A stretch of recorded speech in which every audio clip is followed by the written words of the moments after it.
The finance minister of Nepal was just beaten, stripped naked, and thrown in a river. Politicians all over the country, their houses, everything's being ransacked. The government buildings in Nepal are burning down. Why? Because the government instituted a social media ban.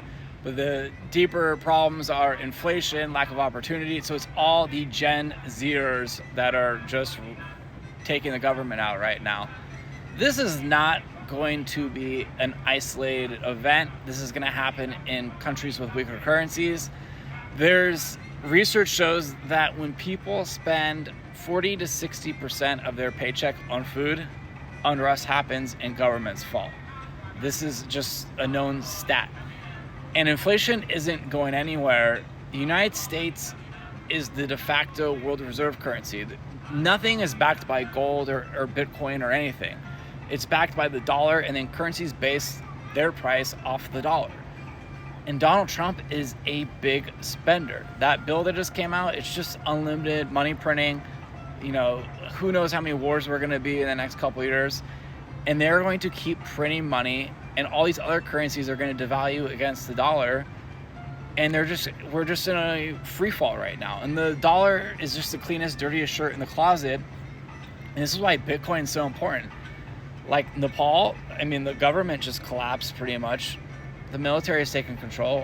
What's that currency going to be worth in a couple weeks? You know, you could be a millionaire one day, wake up the next day, your currency is worthless. This is why Bitcoin, I think it's the number one asset to own going forward. It's going to be the best performant and best safe haven asset. And then number 2 and 3 would be gold and silver. But gold and silver eventually I think will be demonetized by Bitcoin, and you can't transport it, and it can be stolen from you. With Bitcoin, you can just memorize the 24-word seed phrase, get on a plane, go anywhere in the world, and have $100 million. There's nothing else that exists like Bitcoin. And all these other cryptos, yeah, you can make money, but 99% of them are going to zero.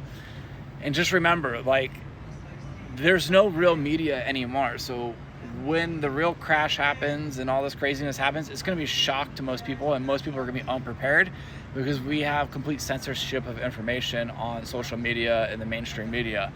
So yeah, if you're looking out there and doing your own research and come across Bitcoin, do not wait to buy it. It doesn't wait for anyone. And people in a couple years, they're going to be like, oh man, I could have bought $100,000 when it could be worth a couple $1 million. And people, they're always passing up on opportunities, and it's always not the smartest guy in the room that's making money. It's the guy that takes action and does it. So check out Bitcoin.